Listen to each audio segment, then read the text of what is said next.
Hare Krishna, Hare Krishna, Krishna Krishna, Hare Hare, Hare Rama, Hare Rama, Rama Rama, Hare Hare, Hare Krishna.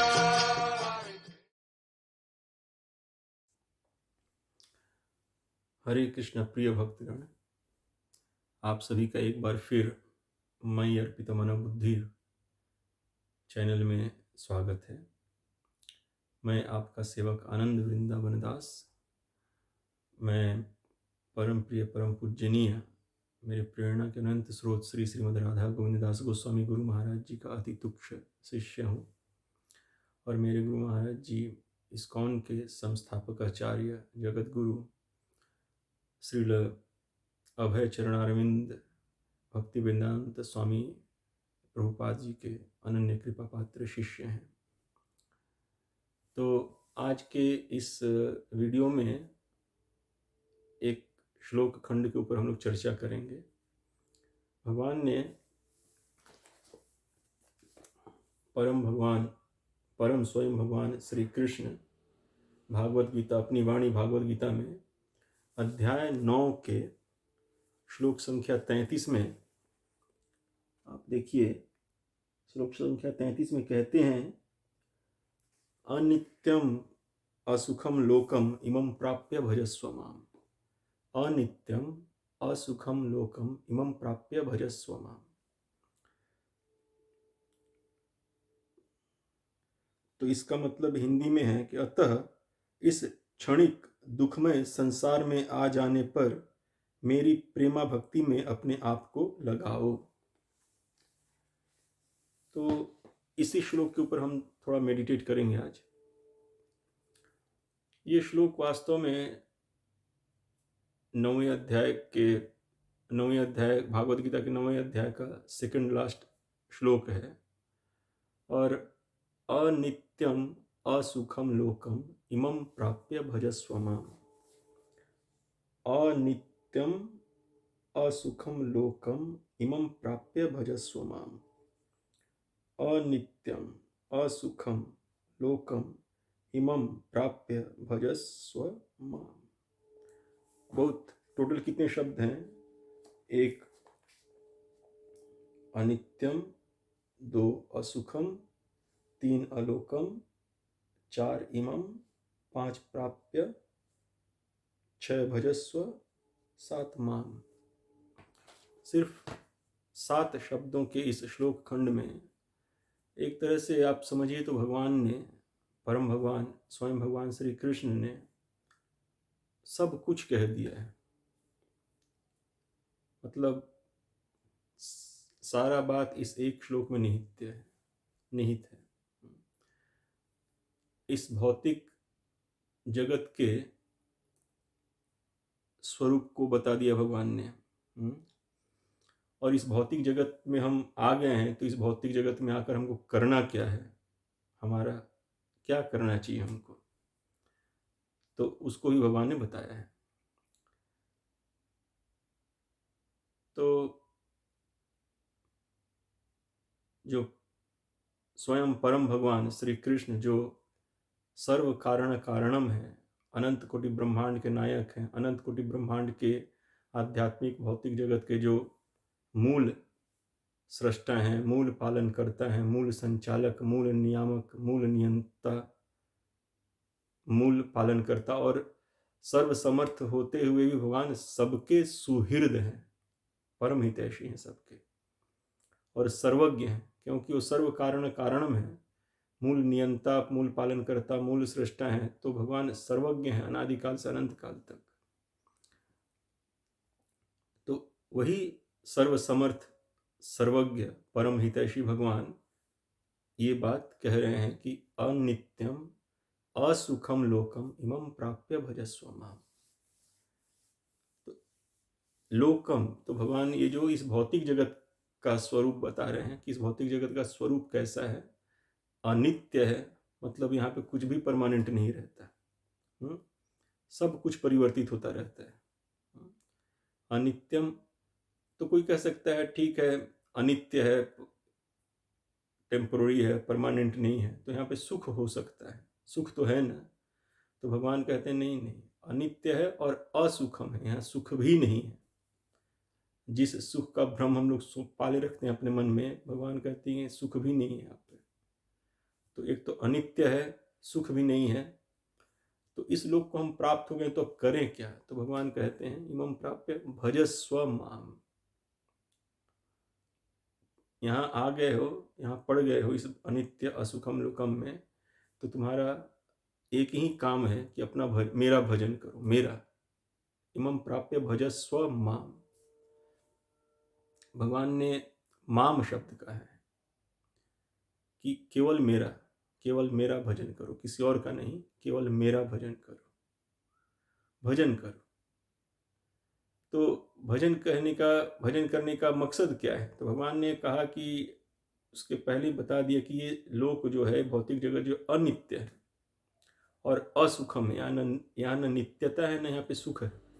तो इसका मतलब जाहिर है कि जब भगवान का भजन करेंगे तो हमारी अनित्यता और हमारा असुखम का जो प्रॉब्लम है वो खत्म हो जाएगा परमानेंटली।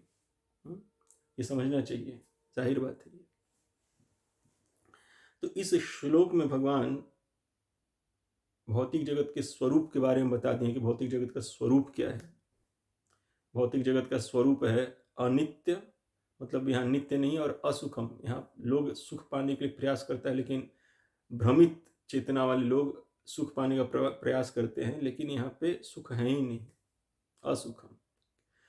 वास्तव में जीवन को पता नहीं है कि वास्तविक सुख है क्या, वही यहाँ पे सुखी मानते हैं अपने आप को, या सुखी होने का कोशिश करते हैं। तो भगवान ने भौतिक जगत के स्वरूप को बता दिया कि भौतिक जगत अनित्य है और असुखम है यहाँ पे। और तो हमें इस अनित्यता से और असुखम स्थिति से निकालेगा कौन वास्तव में? तो निकालने वाले परम भगवान स्वयं भगवान श्री कृष्ण ही हैं, और कोई नहीं। वही सर्वसमर्थ हैं। तो भगवान ने एक तरह से अपना भी स्थिति बता दी, इस भौतिक जगत की स्थिति को बताया और अपनी स्थिति को बताया, क्योंकि वही सर्वसमर्थ हैं। तो वही हमारे इस दुख और कोई नहीं दूर कर सकता है। इस दुख को दूर करने वाला कोई और होता तो भगवान उसका नाम लेते हैं, उसकी तरफ इशारा करते हैं, लेकिन भगवान बोले नहीं, भजस्व माम, मेरा भजन करो, क्योंकि तुम्हारे जो ये दुख का सागर जो, इसका कोई दूसरा निवारण है ही नहीं, इसका निवारण एकमात्र मैं ही तुम्हें इसे निकाल सकता हूँ, इसलिए मेरा भजन करो। तो ठीक है, तो आपका भजन कैसे किया जाता है? तो इसका जवाब भगवान भागवत गीता के 9वें अध्याय के 34वें नेक्स्ट श्लोक में देते हैं। क्या कहते हैं? मन मना भव मद भक्तो मद्याजी माम नमस्कुरु। कि मन मना, मन से मेरा चिंतन करो, अपना मन मुझे दो, अपने मन में मुझे रखो। और आचार्य लोग 2 मीनिंग बताते हैं मन मना का। एक तो ये हुआ कि मन से मेरा चिंतन मनन करो, अपना मन मुझे दो, और दूसरा कि जो मेरा मन कहता है वो तुम करो, मेरे मन के अनुसार तुम चलो। भगवान का आत्मा मन देह सब एक ही है। भगवान के मन आत्मा देह में कोई भेद नहीं है। देह देही भगवान का सब कुछ एक ही है, सच्चिदानंद विग्रह है भगवान। तो 2 मीनिंग हुआ कि एक तो अपना मन तुम मुझे दो, मुझ में अपना मन पूरी तरह लगाओ, और दूसरा कि मेरे मन के अनुसार तुम चलो, मेरे आदेश निर्देश के अनुसार, मेरे बात के आशय को समझकर उसके हिसाब से तुम चलो। मन मना भव मद भक्तो, मेरा ही भक्त बनो। और भक्त बनने में सब कुछ आ जाता है। गुरुपद आश्रय, प्रामाणिक वैष्णव आचार्य के श्री चरण कमलों का आश्रय लेकर उनके आदेश निर्देश के हिसाब से भगवान का भजन करना, श्रवण करना, कीर्तन करना, स्मरण करना, पूजा अर्चन करना इत्यादि। तो वो मद भक्त के अंदर आ गया। किसी स्पिरिचुअल मास्टर, प्रामाणिक बोनाफाइड स्पिरिचुअल मास्टर, मतलब प्रामाणिक वैष्णव गुरु आचार्य के देख रेख में भगवान का भजन भक्ति करना। मन मना भव मद भक्तो मद्याजी, मेरी पूजा अर्चना करो, माम नमस्कुरु, और मुझे ही नमस्कार करो। भगवान को अपना समझकर, भगवान को सर्वे सर्वा समझकर, भगवान को सर्व कारण कारणम समझकर, भगवान को मूल नियंता पालन करता और सबका सुहृद सर्वज्ञ समझकर भगवान को पूरे नेह के साथ प्रणाम करना। तो ठीक है, आपने कहा कि भजस्व माम, तो आपने बता भी दिया कि भजन कैसे करना है। मन मना भव मद भक्तो मद्याजी माम नमस्कुरु। तो इससे क्या होगा? तो इससे कहते हैं भगवान माम एवैश्यासी, उसी 9वें अध्याय के 34वें श्लोक के लास्ट लाइन में कहते हैं कि माम एवैश्यासी युक्त्वा एवं आत्मान मत परायण। तो इस तुम मेरा मुझ में मन लगाकर, मेरा भजन भक्ति करके, मेरी पूजा अर्चना करके, मुझे नमस्कार करके तुम मेरे परायण होकर मुझसे पूरी तरह युक्त हो जाओगे और उसके फलस्वरूप तुम माम एवैश्यासी, मुझे प्राप्त करोगे। तो भगवान को प्राप्त कर लेने का मतलब क्या होता है? भगवान के श्री चरण कमलों को प्राप्त करने का मतलब होता है कि जो भगवान ने कहा था अनित्यम असुखम लोकम, जो ये अनित्य और असुखम लोक है जिसमें हम लोग पड़े हुए हैं भौतिक जगत में, उससे सदा सदा के लिए नाता रिश्ता खत्म।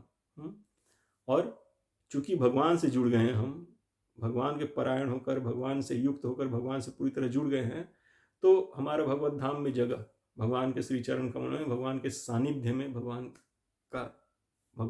के सानिध्य में, भगवान के साथ हमेशा सर्वदा सदा शाश्वत रूप से शाश्वत जीवन, शाश्वत ज्ञान और शाश्वत आनंद के साथ रहने का मौका, वही जीवन का परम गति, वही जीवन का परम सिद्धि है और वही जीवन का परम लक्ष्य है। तो भगवान ने बहुत स्ट्रेट फॉरवर्ड बोला है। एक श्लोक में भगवान ने अनित्यम असुखम लोकम इमं प्राप्य भजस्व माम, इस अनित्य असुखम लोक में तुम पड़ गए हो तो मेरा भजन करो। भगवान ने और कुछ कहा नहीं, केवल मेरा भजन करो बस। तो भगवान का भजन करने में अपने जीवन का निर्वाह वगैरह सब कुछ आ जाता है। अपने शरीर का पालन करना, अपने घर परिवार के शरीर का पालन करना, जो भी नौकरी चाकरी, वो सब उसी का पार्ट है जीवन यापन, और वो सब भगवान के केंद्रित होता है। तो भगवान का श्रवण कीर्तन, भगवान के नाम का जप करना इत्यादि सब कुछ उसके अंदर शामिल हो जाता है।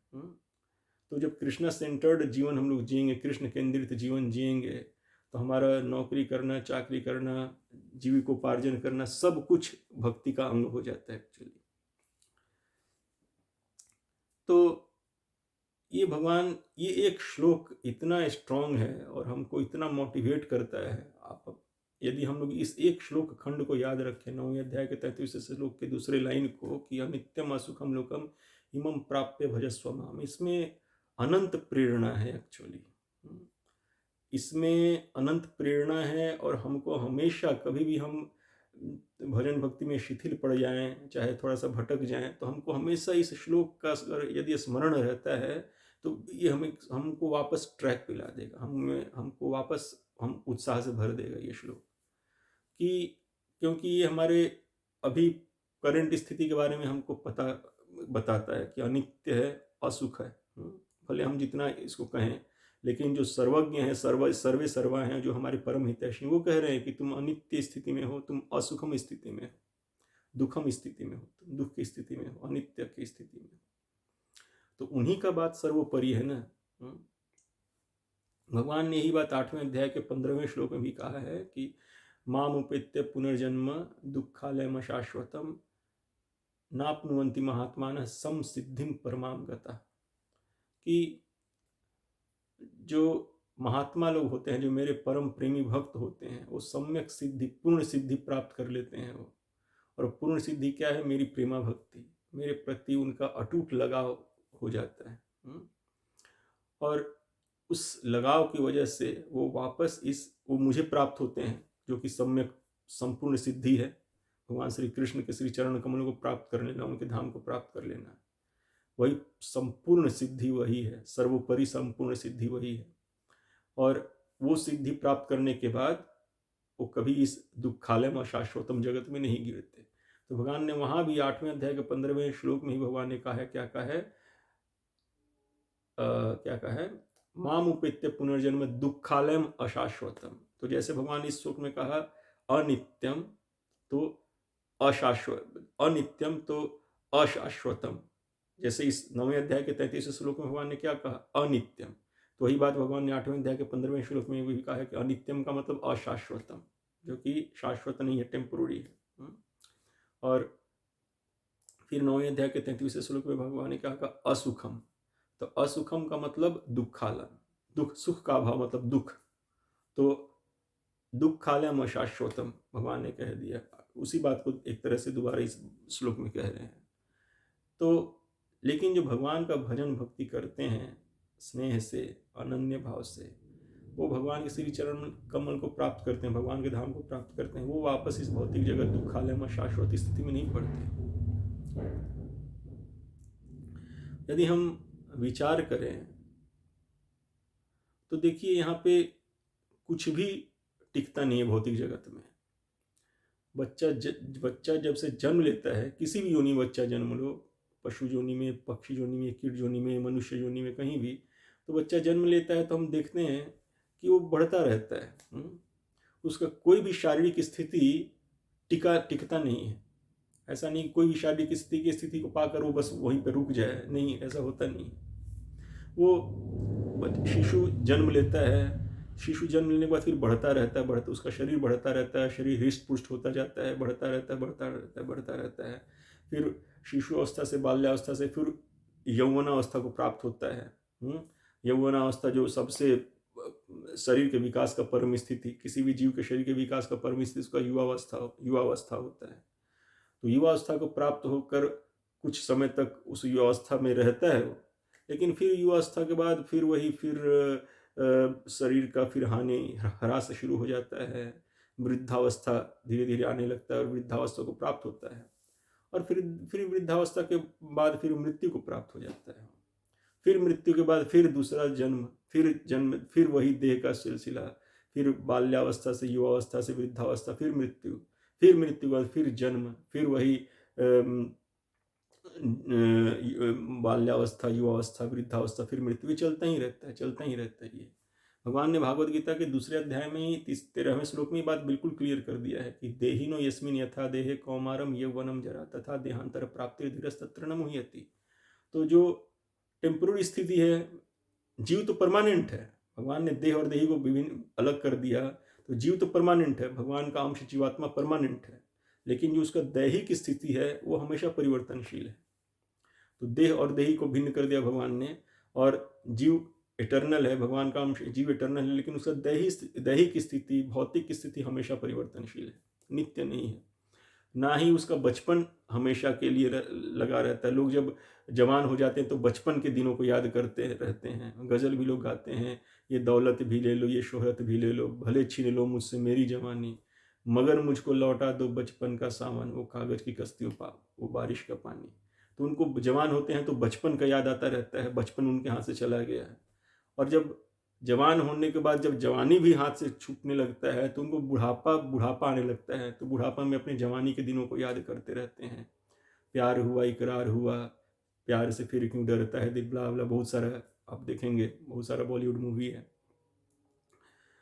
तो और फिर बुढ़ापावस्था भी फिर उनका नहीं टिकता है। बुढ़ापावस्था में फिर वो मृत्यु को प्राप्त हो जाते हैं, फिर वही दोबारा। तो हमेशा ये अनित्यता, कोई एक स्टेज टर्म यहाँ रुक ही नहीं सकता है। जन्म मृत्यु जरा व्याधि, जन्म मृत्यु जरा व्याधि चलता ही रहता है यहाँ पर। और जीवन में भी दुख भी आए तो दुख भी नहीं टिकता है, और सो कॉल्ड भौतिक सुख, हालांकि ये दुखालय में है, भौतिक सुख का कोई मतलब नहीं होता है यहाँ पे। तो लेकिन जो सो कॉल्ड भौतिक सुख भी आता है वो भी नहीं टिकता है। आप चाह कर भी उसको पकड़ के नहीं रख सकते हैं, आप में पावर ही नहीं है, सामर्थ्य ही नहीं है कि अपने अच्छे दिनों को याद करो, अच्छे दिन को याद करो। तो अच्छे दिन को पकड़ के आप नहीं रख सकते हैं। कोई लौटा दे मेरे भूले हुए दिन, अच्छे हुए दिन, कोई नहीं कर सकता ये सब चीज़, किसी के बस में नहीं।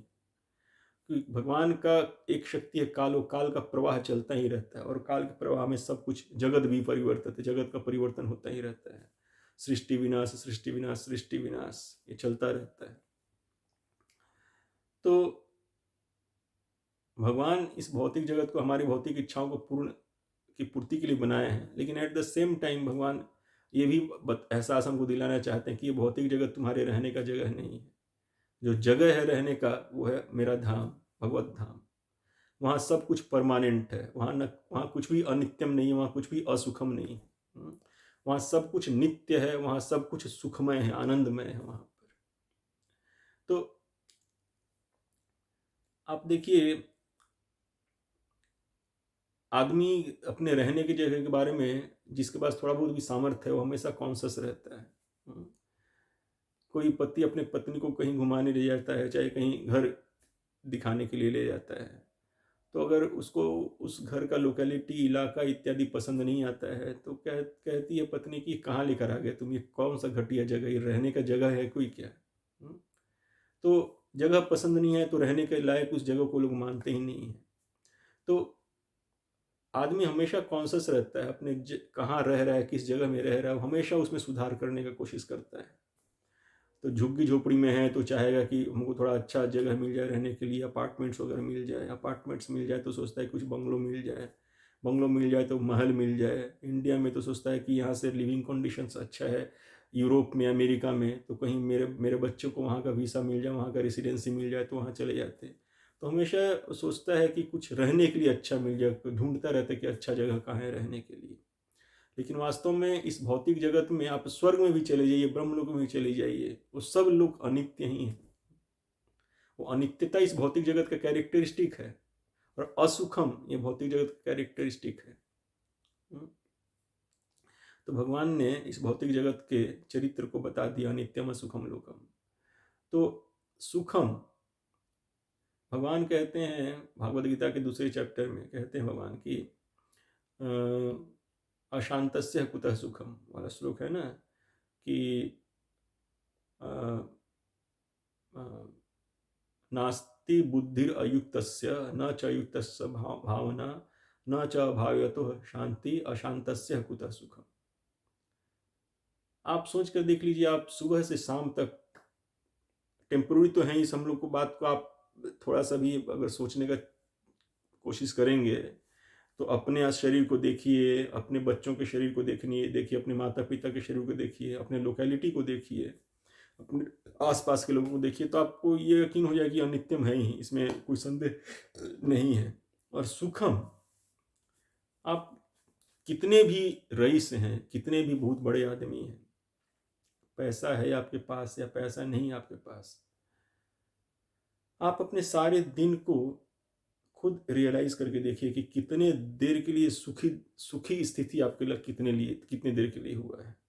भगवान कहते अशांतस्य कुतः सुखम, मतलब सुख का शुरुआत जो होता है शांत मन से होता है।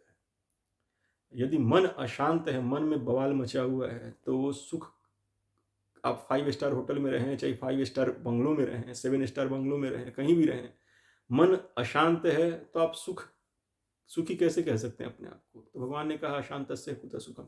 तो हम अपने देखेंगे पूरे दिन को कि हम कितने देर शांत हुए, कितने देर हमारा मन शांत हुआ। मन में हमेशा कोई ना कोई कोलाहल, कोई ना कोई बेचैनी पड़ा ही रहता है। इस बात का, क्योंकि भौतिक जगत, हमारा भौतिक अस्तित्व हमेशा अभावग्रस्त है। हमको ऐसा हमेशा अनुभूति होता रहता है, ये कमी है, ये कमी है, ये कमी है। अपने जो सचमुच में जो कमी है उसके बारे उस कमी का महसूस तो होता ही, हमको एहसास तो होता ही है। साथ में कि दूसरों को देखकर भी अपने जीवन में कमी महसूस होने लगता है, उसके पास ये है, मेरे पास ये नहीं है। तो किसी के वस्तुओं को देखकर, किसी के मान सम्मान को देखकर हम हमेशा किसी न किसी बात का आकांक्षा करते रहते हैं, किसी न किसी बात का इच्छा करते रहते हैं, किसी तरह के इंद्रिय भोग का, किसी तरह के अहंकार भोग का इत्यादि। तो इस तरह का इच्छा जो है, इच्छा कभी मन को शांत नहीं रहने दे सकता है। हर इच्छा के साथ इतना सारा चीज कनेक्टेड रहता है। किसी भी इच्छा को पूरा करने जाइए तो उसके साथ इतना सारा चीज कनेक्टेड रहता है कि आपको परेशान कर देता है वो चीज। आप एक फ्लैट खरीदिए, एक मकान खरीदिए, एक गाड़ी खरीदिए, उसके साथ इतना कनेक्टेड चीज रहता है कि वो आपको परेशान करके रख देगा। ये काम, वो काम, इससे ये करना है, वो करना है। आप इतना सारा कनेक्टेड चीज रहता है किसी एक इच्छा को पूर्ण करने के लिए कि मतलब वो शांति का सवाल ही नहीं उठता है। अब आपको गाड़ी चाहिए, घर चाहिए, बंगला चाहिए, अब वो होने के बाद भी उसके साथ बहुत सारा कुछ जुड़ा रहता है, उसका मेंटेनेंस, रख रखाव, इत्यादि इत्यादि इत्यादि। अच्छा नौकरी मिल गया तो उस नौकरी को कायम रखना, कुछ भी, कोई एक स्टेटस मिल भी गया, एक सुख मिल भी गया, तो उस स्थिति को कायम रखने के लिए भी आप परेशान रहते हैं। सहज नहीं होता है। हमसे कोई चीज़ छीन न जाए, कोई चीज़ मिल गया तो बिगड़ न जाए, तो इस बात का परेशानी मन के अंदर रहता है। तो हमेशा मन अशांति, भौतिक स्थिति, भौतिक जगत का ये लक्षण है। तो आप जिस भी स्थिति में है उसको एनालिसिस कीजिए कि आप कितने देर आपका मन पूरे 24 घंटे में शांत रहा है, और कितनी देर आप रियली सुखी रहे हैं। आप मतलब बहुत अमीर लोग रहते हैं, बहुत रईस लोग हैं, उनकी बीवियां अपने पति के साथ समय बिताने के लिए बेचैन रहती हैं, क्योंकि उनके पास तो मेरे लिए समय ही नहीं, उनके लिए तो सिर्फ काम काम काम काम काम काम, उनके लिए मेरे पास समय नहीं है। तो उनको भी कॉम्प्लेन, वो भी अपना कहीं इस पार्टी में जा रही हैं, उस पार्टी में जा रही हैं, हस्बैंड कहीं और जा रहे हैं। तो कोई कुछ मतलब शांत मन, सुखी मन, आप विचार करके देखिए, क्या यही है वास्तव में? क्या है? नहीं, आप विचार कर देखेंगे तो हमको एनालाइज करना चाहिए सब चीज़ को, तो आप पाएंगे कि वास्तव में हम 24 घंटे में, दिन के 24 घंटे में, सप्ताह के 7 दिन में, साल के 365 दिन में रियली हम कितने देर वास्तव में सुखी रहे, और कितनी देर वो सुख का पल मेरा टिका, तो आप निराश हो जाएंगे इन रियलिटी। लेकिन वास्तव में ये निराशा वास्तव में डिप्रेशन क्रिएट करने के लिए नहीं है, बल्कि हायर चीज को ढूंढने के लिए है कि आखिर इस अनित्यता, असुखम स्थिति से निकलने का रास्ता क्या है। तो पहले तो हमको रियलाइज होना चाहिए, ये हमको महसूस होना चाहिए, एहसास हमको होना चाहिए कि जो हमारी स्थिति है वो अनित्य और असुखम स्थिति है। लोगों को तो ये रियलाइज ही नहीं होता है, और ये भी नहीं रियलाइज होता है कि इसके परे भी कुछ है, कोई ऐसा स्थिति है जो परमानेंट है और सुखमय है, आनंदमय है। ऐसा उनको इस बात का ज्ञान ही नहीं है। बहुत लोगों से आप बात करते हैं तो वो लोग कहते हैं कि, हम कहते हैं कि आप जैसे मान लीजिए मांसाहार छोड़ दीजिए, क्योंकि मांसाहार एज पर वैदिक कल्चर, वैदिक फिलॉसफी, मांसाहार जो है पाप पूर्ण कार्य है, तरह से वर्जित है। तो बहुत सारे, एक दो लोग नहीं, बहुत सारे लोग ऐसा कहते हैं कि नहीं, भले नर्क में जाएंगे लेकिन हम मांसाहार करेंगे, बिना नॉन वेजिटेरियन फूड के स्वाद को चखे बिना जीवन नहीं है, ऐसा कहते हैं वो लोग। और बिना नॉन वेज फूड खाए हम अगर 100 साल 200 साल जी भी जाते हैं तो क्या फायदा, उस रसहीन जीवन का क्या फायदा। तो वो कहते हैं भले नर्क जाएंगे लेकिन हम मांसाहार करेंगे। तो अपने दुर्गति को वो खुद ही मतलब इस तरह से जानकर भी वो कार्य करते रहते हैं। हाँ, तो ये एक्चुअली बात हम इस प्रश्न इसलिए कह रहे थे कि भगवान ऐसा क्यों कह रहे हैं कि अनित्यम असुखम लोकम इमं प्राप्य भजस्व माम, मेरा भजन करो, ऐसा क्यों भगवान कह रहे हैं? जब वो जानते ही हैं, भगवान सर्वज्ञ हैं, सर्वसमर्थ हैं और सबके हितैषी हैं, तो भगवान जब जानते ही हैं कि मेरा जो जीव है, मेरा जो अंश है, ये अनित्यम असुखम लोक में पड़ा हुआ है, तो खुद के नहीं उठा के उसको अपने धाम में जगह दे देते हैं। क्यों उससे कहते हैं कि नहीं तुम मेरा भजन करो, भजस्व माम। तो भगवान के यही उसी सिलसिले में ये बात कह रहे थे कि जब तक हमारे हृदय में इस भौतिक जगत को भोगने का इच्छा रहेगा, भौतिक वस्तुओं को भोगने का इच्छा रहेगा, भौतिक इंद्रिय तृप्ति का इच्छा रहेगा, भगवान भी कुछ नहीं कर सकते, क्योंकि भगवान हम सबको फ्री विल दिए हैं, हमको डिसाइड लेने का, अपने जीवन के बारे में डिसीजन लेने के लिए कहे हैं। भगवान ने भागवत गीता, पूरा का पूरा भागवत गीता कह के भी अर्जुन को अंत में कहा कि मैंने सब कुछ तुम्हें बता दिया, अब तुम डिसाइड करो तुम क्या करना चाहते हो, यथेच्छसि तथा करो, तुम्हारी जैसी इच्छा तुम करो। तो भगवान चाहते हैं कि हम अपनी इच्छा से सब कुछ जान समझकर डिसाइड करें सब कुछ। तो उस सिलसिले में मैं कह रहा था कि जैसे हम लोगों को कहते हैं कि मांसाहार इत्यादि जो है पाप पूर्ण कार्य है, उसको छोड़ दीजिए। तो वो कहते हैं कि नहीं नहीं, ये मांसाहार कैसे, ये भले नरक जाएंगे लेकिन मांसाहार हम नहीं छोड़ सकते हैं, मांसाहार के बिना हमारा जीवन रसहीन है, हम 100-200 साल जीकर भी क्या करेंगे। तो वो मतलब वो एक तरह से दुर्गति सहने के लिए तैयार है, नरक का दुर्गति सहने, तो ऑलरेडी दुर्गति की स्थिति में हम लोग हैं, उसके ऊपर भी और नरक की दुर्गति को भी सहने के लिए वो तैयार हैं, लेकिन वो मांसाहार नहीं छोड़ेंगे। मतलब उनको इसमें इतना रस में, इतना अटैचमेंट है कि उस स्वाद में कि वो उसको छोड़ नहीं पाते हैं। तो भगवान भी क्या करेंगे? भगवान कुछ नहीं कर सकते हैं। ठीक है, तुम खाने खाओ और तुम नरक भोगने के लिए तैयार हो, तो उसके हम क्या कर सकते हैं? हम लोग कहते हैं कि ये दुखालय में अशाश्वतम है, शाश्वत जीवन सुखमय आनंदमय जीवन के लिए भगवान का धाम वैकुंठ है, हमको वहाँ जाने के लिए कोशिश करना चाहिए भगवान का भजन करके। तो लोग यहाँ तक कहते हैं कि नहीं नहीं, आप लोग ही वैकुंठ जाइए, मुझे वैकुंठ जाने का में कोई इंटरेस्ट नहीं है, मैं यहीं रहूँगा, मैं यहीं ठीक हूँ। मतलब उनको अपने स्थिति का भी पता। हम लोग कई बार पूछते हैं कि यहाँ पर आप लोग हाथ उठाइए, कौन कौन यहाँ पे अपने जीवन को सुखी महसूस करता है? तो उसमें कितने लोग बिल्कुल मतलब काफ़ी उदंडता से ही बोलते हैं कि हम तो बिल्कुल सुखी, हमारे जीवन में कोई दुख नहीं है, हम यहीं रहेंगे, हमको वैकुंठ वगैरह जाने का जरूरत नहीं, इच्छा भी नहीं है। तो जब वो अपना फेट खुद ही डिसाइड कर रहे हैं तो भगवान भी छोड़ देते हैं उनको, ठीक है, क्योंकि भगवान चाहते हैं कि हम वापस भगवत धाम जाने का, भगवान के सानिध्य में, भगवान के सामीप्य में, भगवान के सेवा के साथ शाश्वत आनंद में जीवन जिए। तो भगवान चाहते हैं कि ये डिसीजन हम अपने पूर्ण अंडरस्टैंडिंग, पूरे नॉलेज के साथ लें, अपनी स्वेच्छा से लें, ना कि भगवान के फोर्स में पढ़ कर लें। भगवान हमने फोर्स नहीं किया कहीं, भगवान ने सच्चाई बताया है कि ये पूर्ण सच है, ये पूर्ण सच्चाई है, अब तुम डिसाइड करो तुम क्या करना चाहते हो। तो भगवान अपना आदेश निर्देश दे दिए हैं, बोल दिए कि आ जाओ, मेरा भजन करके मेरे धाम वापस आ जाओ। लेकिन हम नहीं जाना चाहेंगे तो भगवान फिर कुछ नहीं कहते हैं, क्योंकि देखते हैं कि इसका यहीं भोगने का, इसी भौतिक जगत को भोगने का इच्छा है, तो भगवान फिर छोड़ देते हैं। तो जब तक हम अपना कल्याण नहीं चाहेंगे तब तक भगवान भी हमारा कल्याण नहीं कर सकते हैं। तो हमको तो पहले हमको पता होना चाहिए कि हमारा कल्याण है क्या, हमारी स्थिति के बारे में और अपने कल्याण के बारे में हमको पता होना चाहिए। जब वही नहीं पता है तो कुछ नहीं कर सकते हैं। भगवान 18वें अध्याय के 55वें श्लोक में बोले हैं कि मन मना भव मद भक्तो मद्याजी, नहीं सॉरी, भक्त्या माम अभिजानाति यावानश्चास्मि तत्वतः तत्व माम तत्वतो ज्ञात्वा विशते तदनंतरम, कि मुझे सिर्फ भक्ति से ही तत्वतः जाना जा सकता है, और उस तरह तत्वतः जानकर मेरे पास मेरे भक्त आ जाते हैं। तो इसलिए भगवान कह रहे हैं भजस्व माम। तो भगवान का भजन करने से,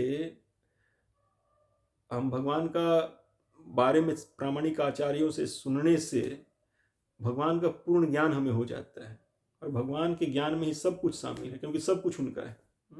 तो जब भगवान को जानेंगे तो भगवान के सारे सृष्टि को भी हम जानेंगे, भौतिक सृष्टि का क्या सच्चाई है, भगवान के धाम का क्या सच्चाई है, उस बात को भी जानेंगे। तो भगवान चाहते हैं कि हम अपने अनुभव से भगवान का भजन करें, अपना निर्णय लेकर हम भगवान का भजन करें, भगवान का भजन करके हम सब कुछ जानें, इस भौतिक जगत के सच्चाई को जानें, भगवान के धाम भगवत धाम के सच्चाई को जानें, और फिर भगवान के धाम को प्राप्त करने के लिए उनका भजन करें। तो भगवान हमको फोर्स करके हमसे कुछ नहीं करवाना चाहते हैं। यदि हम अपने आप को माया के नियम के अधीन रखना चाहते हैं, तो ये हमारी इच्छा है, हम अपने आप को माया के नियम के अधीन रख सकते हैं। कर्म फल, जन्म मृत्यु जरा व्याधि कलह कलेश सब झेलते हुए अगर हम यहाँ रहना चाहते हैं, जन्म मृत्यु जरा व्याधि का कष्ट बहुत भयंकर होता है। देखिए आपके परिवार में जो बूढ़े लोग हो गए हैं, बुजुर्ग लोग हो गए हैं, या कोई किसी रोग से ग्रस्त है, उसके जीवन को देखिए, उसके कष्ट को महसूस कीजिए आप, तो आप समझ पाएंगे कि ये कितना जटिल, कितना कष्टदायक स्थिति होता है ये। और फाइनली मृत्यु, डेथ तो श्योर ही है। तो ये सब पीड़ादायक स्थिति को हमको समझना चाहिए, देखना चाहिए। भगवान कहते हैं जन्म मृत्यु जरा व्याधि दुख दोष अनुदर्शनम, इसको बार बार देखो, जन्म रोग बुढ़ापा मृत्यु के कष्ट को बार बार देखो। तो देखने का मतलब ये नहीं कि देखो इसको, देखने का मतलब कि उसको देखकर उसके सच्चाई को समझो, अनुभव करो इसको, और सीख लो उससे, सीख लेकर मेरे भजन में लगो। तो दूसरों को कष्ट को देखकर दुखी हो जाना और फिर उसके आगे कुछ नहीं करना, ये वास्तव में सही रियलाइजेशन नहीं है। उस दुखद स्थिति से कैसे खुद निकलें और दूसरों को कैसे निकालें, ये सोचना चाहिए, ये विचार मन में आना चाहिए। हम लोग किसी के यहाँ कोई गुजर जाता है तो हम लोग जाते हैं, श्राद्ध वगैरह इत्यादि में देख रहा, कभी घूम घाम कर चले जाते हैं। लेकिन भगवान कहते हैं जन्म मृत्यु जरा व्याधि दुख दोष अनुदर्शनम, ये जन्म मृत्यु रोग बुढ़ापा के दुख को बार बार देखो, अनुभव करो, वही इस भौतिक जगत का सच्चाई है। एक्चुअली यहाँ के कलह कलेश को देखो, यहाँ के त्रिताप को देखो, अनुभव करो, और फिर यहाँ से तुमको निकलने का प्रेरणा मिलेगा। आंख बंद करके मत रहो, अरे वो तो मरना, तो सबको मरना है, मर गया तो क्या किया है, अरे वो उसको ये रोग हो गया तो सबको रोग होता है, उसको भी हो गया तो क्या इसमें बड़ा बात है। नहीं, इससे निकला जा सकता है कि नहीं, इस पर ध्यान देना चाहिए। तो भगवान चाहते हैं कि हम दैहिक सच्चाई को जानकर, इस भौतिक जगत की सच्चाई को जानकर, भगवान के बारे में सुनकर, भगवान का भजन करके, भगवान को जानकर, भगवान के स्वरूप को जानकर, अपने स्वरूप को जानकर, भगवान से हमारा नित्य संबंध क्या है, उस संबंध को जानकर फिर हम डिसाइड करें कि हमको कहाँ जाना है, क्या करना है। और वो सब संभव इस मनुष्य देह में ही। जब तक हम इस मनुष्य देह में हैं, हमको बहुत अपने आप को भाग्यवान समझना चाहिए। ये भगवान के वाणी को सुनने समझने का जो फैसिलिटी है, कीट पतंग के शरीर में, कीट पतंग पशु पक्षी के शरीर को प्राप्त नहीं है। तो एक बार ये मनुष्य शरीर हमारे हाथ से अगर निकल जाता है तो फिर कब वापस मिलेगा, और फिर कब हम भगवान के बातों को समझ पाएंगे, सुन पाएंगे, वो बहुत लेट हो जाएगा। उसमें कब मिलेगा कोई ठीक नहीं है उसको। तो भगवान कहते हैं कि समझिए समझिए समझिए। तो भगवान ने एक लाइन में कितना अच्छा इंस्ट्रक्शन दे दिया है कि सब कुछ बता दिया है कि अनित्यम असुखम लोकम इमं प्राप्य भजस्व माम। तो हमको इस लाइन से प्रेरणा लेना चाहिए अपने जीवन को सफल सार्थक बनाने के लिए, ताकि दोबारा हमको फिर इस प्रपंच में, इस जन्म मृत्यु जरा व्याधि के अनित्यम असुखम लोकम में कलह कलेश त्रिताप की स्थिति को दोबारा झेलना ना पड़े। कष्ट को देखिए, अब कितने सारे कंट्रीज में गृह युद्ध छिड़ा हुआ है, वहाँ के लोगों को मतलब खाने पीने तक का सहूलियत सुविधा नहीं है। तो इस तरह की स्थिति में क्यों पड़ना है दोबारा? एक बार मनुष्य देह मिला हुआ है तो उसको फिर क्यों हम ये मौका गंवाना चाहते हैं हम लोग अपनी बेवकूफ़ी की वजह से? हमको इस बात को समझना चाहिए। सब लोग कहता है कि हाँ एक शक्ति है, एक सुपर पावर, एक शक्ति है, एक सर्वशक्तिमान है, कोई है। लेकिन जब तक हम उस सर्वशक्तिमान को तत्व से जानेंगे नहीं कि वो आखिर है कौन, और उससे तत्वतः जब तक हम जुड़ेंगे नहीं, तब तक हमारा कल्याण नहीं होगा।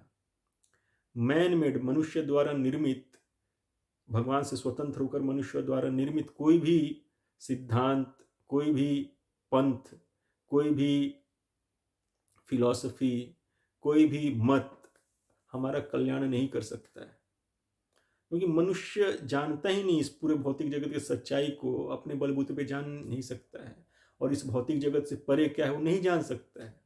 हमको इस बात को समझना चाहिए।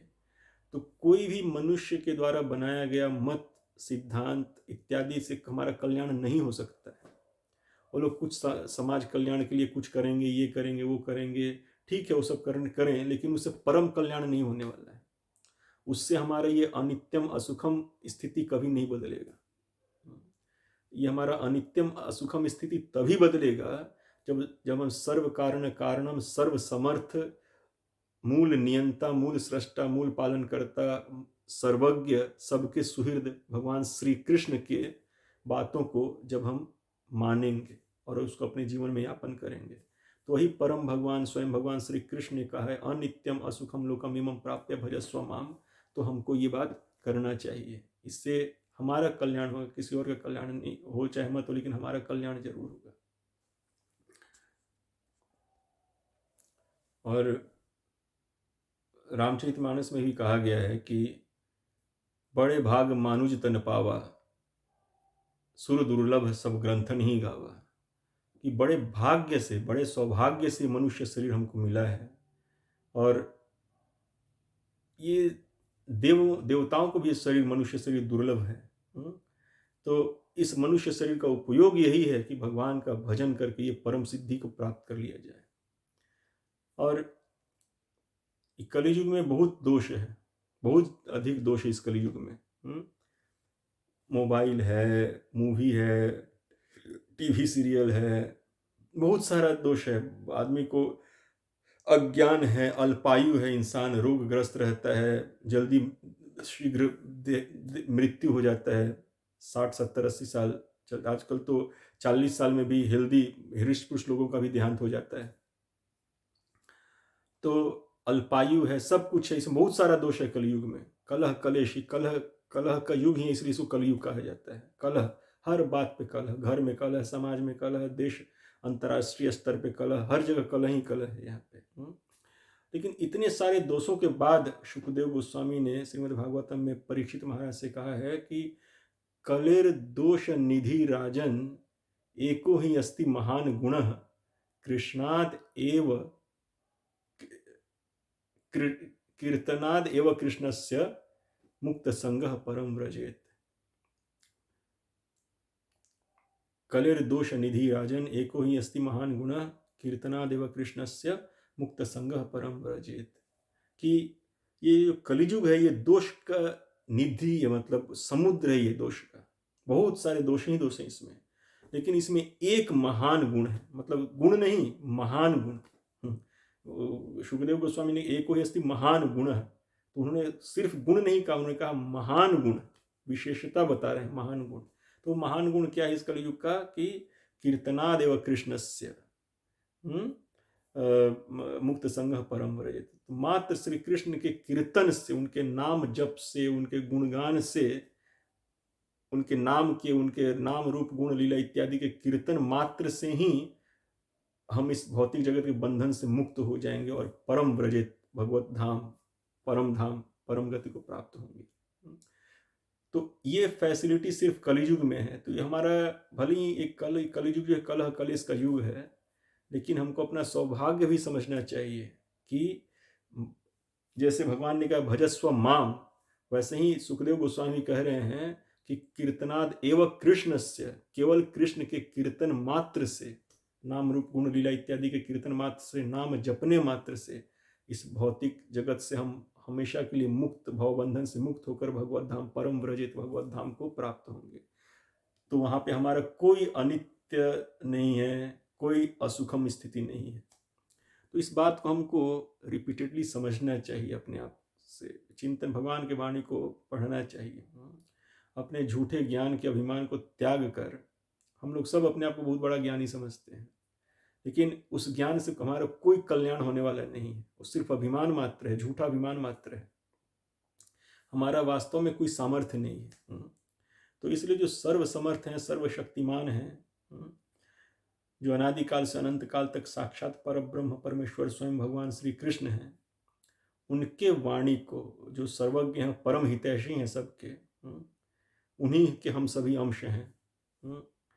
तो उनके बात को मानकर, उनके वाणी को मानकर, अनित्यम असुखम लोकम इमं प्राप्य भजस्व माम, तो हमको भगवान का एकाग्रचित होकर भजन करना चाहिए।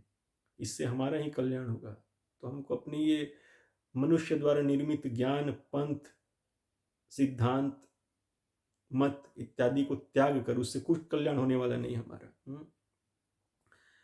भगवान के द्वारा बताए गए, क्योंकि वही सर्वज्ञ हैं, वही परम हितैषी हैं सबके, तो उनके बताए हुए रास्ते पे चलने से हमारा परम कल्याण होगा। तो हमको इस एक श्लोक खंड से प्रेरणा लेना चाहिए कि अनित्यम असुखम लोकम इमं प्राप्य भजस्व माम। भगवान श्री कृष्ण कहते हैं कि तुम इस अनित्य असुखम, मतलब इस अशाश्वत दुखालय में पड़ गए हो, दुख की स्थिति में, अशाश्वत स्थिति में पड़ गए हो, हमेशा जन्म मृत्यु जरा व्याधि कलह कलेश त्रिताप झेलते रहते हो, दुख झेलते रहते हो, अनित्यता झेलते रहते हो।